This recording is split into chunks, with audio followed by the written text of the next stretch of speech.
what is something you wish more people knew? I wish that people knew that they can just be themselves, and they don't. I think we have a real strong tendency to try to change to fit in, that like to be accepted, we need to act like other people.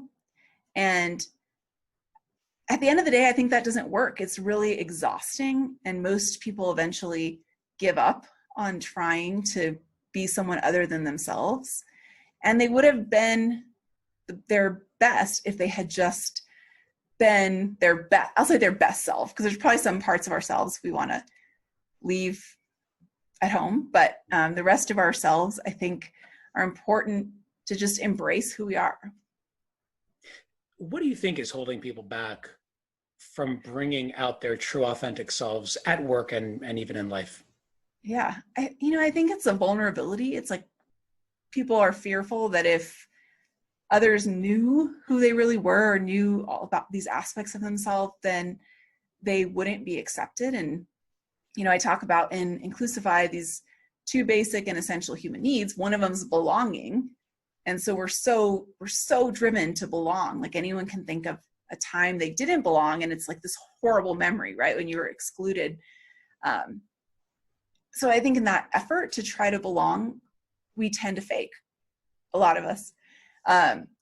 But what people don't know is that there's a second and equally important essential human need, and that is uniqueness. That is to be yourself and to be different and have an identity that's separate from just like being like everyone else. So when we're trying to just belong and we're leaving the uniqueness, then people tend to feel kind of incomplete in their work or in their life. Where do you think businesses can be doing more or doing a better job in helping people settle that tension of both feeling like they are their true selves, but also being a part of something bigger than themselves?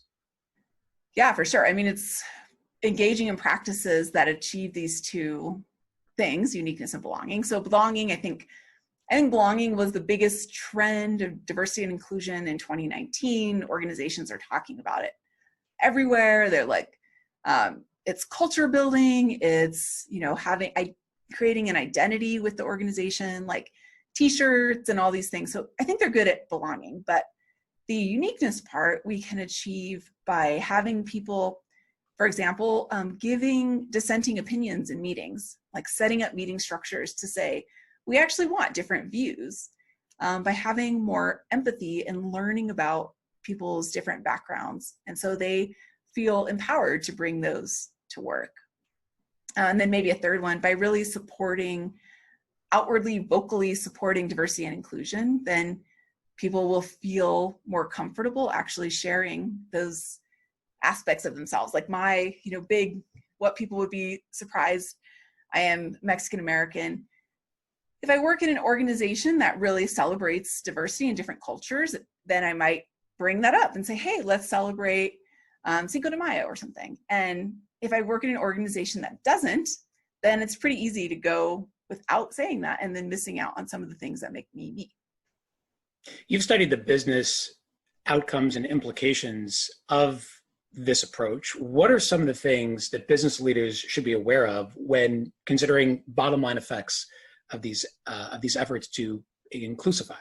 Yeah, that's my favorite question because I'm a business professor. And so although I don't know that the bottom line is what matters the most here, I always frame it in terms of the bottom line outcomes. So we know obviously diversity is linked to things like sales, better decision-making, greater innovation, and the effects of diversity, the benefits are stronger if you also have inclusion. And that comes down to the uniqueness and belonging aspect. So when your company is more inclusive, you're better able to build and grow leaders from within because people want to stay and they're bringing all their best bits to work.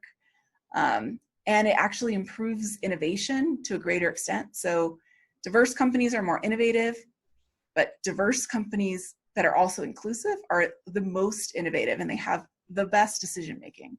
So it kind of enhances all of the other awesome benefits of diversity. The book is Inclusify. The author is Stefanie Johnson. Stefanie, thank you for sharing your wish. Thank you, Joe.